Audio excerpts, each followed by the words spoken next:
So hey everyone, welcome back to our channel target DElEd और BEd में आप सभी का स्वागत है।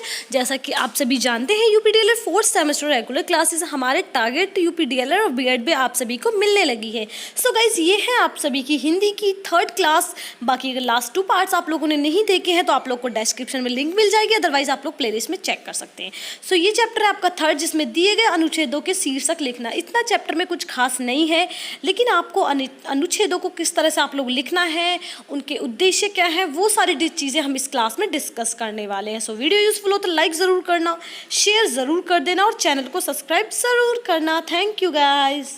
फर्स्ट हम डिस्कस करने वाले हैं उद्देश्य। अनुच्छेद का अर्थ पैराग्राफ, बच्चों में इसकी समझ विकसित करना, यानी कि जो अनुच्छेद का अर्थ होता है वो हमें एक पैराग्राफ में प्रोवाइड करना होता है।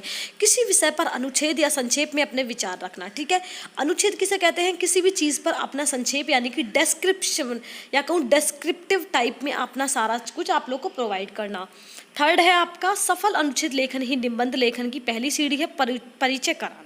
यानी कि आपको अगर अनुच्छेद लिखना है तो निबंध उसकी पहली सीढ़ी यानी कि फर्स्ट स्टेप होता है। देन आता है अनुच्छेद लेखन में संपूर्ण ज्ञान की अपेक्षा नहीं होती, वरन अनुभूति प्रधान लेखन की अपेक्षा करना है।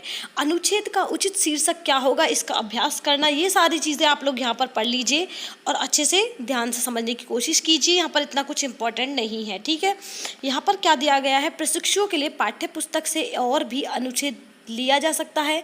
ये सारी चीज़ें आप लोग देख लीजिए। अनुच्छेद कराना यानी कि मेरा परिवार पर, मेरे पास पड़ोस परिवेश में, मेरी बढ़ई धोबी नाव पर, मेरे खेल, मेरा विद्यालय, मेरे शिक्षक, इन सारे चीज़ों पर देख सकते हैं आप।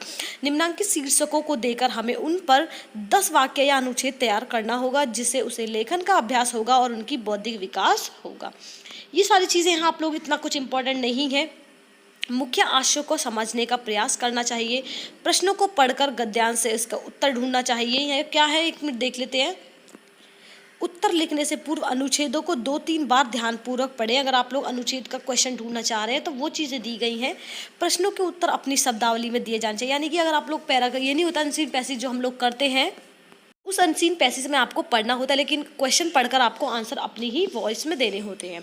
मूल्यांकन यानी कि आपको चीज़ों का मूल्यांकन करना है। अनुच्छेद को बार बार क्यों पढ़ना चाहिए, प्रश्नों के उत्तर कहाँ से ढूंढने चाहिए, शीर्षक लिखने का आधार क्या होना चाहिए, ये सारी चीज़ें। टॉपिक है, मैं आप सभी को सिर्फ ये टॉपिक इसलिए प्रोवाइड कर रही हूँ क्योंकि इसमें कुछ इतना खास है नहीं, क्योंकि आप लोग के लिए अगर ज़रूरत पड़े तो आप लोग प्लीज़ चेक कर लीजिए। वीडियो अच्छी लगे तो लाइक ज़रूर करना, शेयर ज़रूर करना। यहाँ पर इंपॉर्टेंट ऐसा कुछ है नहीं। ये सारी चीज़ें आप अच्छे से आराम से देख सकते हैं, जिससे कि ज़्यादा कुछ नहीं है, सिर्फ आपको एक चैप्टर वाइज दिया गया है। आप लोग देख लीजिए ध्यान से। लेखन परखते समय कुछ आवश्यक बातें, ठीक है।